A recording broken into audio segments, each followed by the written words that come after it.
One morning, Bethany was resting at the sheds when Mr. Clinton arrived. But Aaron paid no attention to Bethany.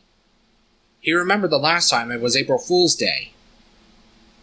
He had tried to paint Camille and Maxie out for all their jokes, and got in serious trouble for causing Bethany a great deal of trouble.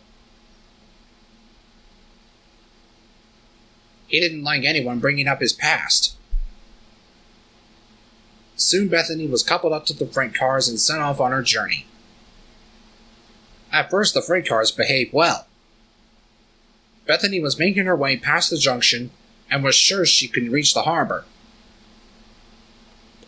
But first she had to go over the hill before the station.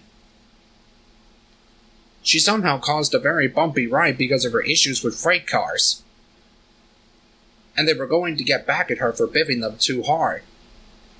She didn't know one of the cars broke away from behind her. She continued along the line anyway. Bethany arrived at the station and the signal was red. She had to wait for another train to pass. Just then Christopher came by with a passenger train. He noticed Bethany only had 2 freight cars with her. Luckily, the other freight car had stopped at the bottom of the hill, and the conductor had warned the other engines that the car was blocking the main line. The other engines had to wait until she came back for the freight car. When she arrived, Bethany apologized for leaving them behind and started off again. Bethany was grumbling along, but felt sure she could take a break to catch her breath. Unfortunately, Bethany realized that she was running late for Julian. She felt terrible for taking too long to get to her destination. Bethany puffed up and down the line. She knew she was going to be later than ever at the harbor.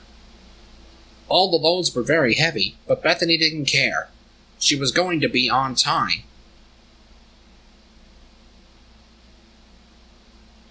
Soon she arrived at the harbor, tired but triumphant. Julian was there waiting for her, but he did not look happy. Bethany arrived at the sheds later that evening. She rolled in and was very glad she didn't have to work with the cars anymore.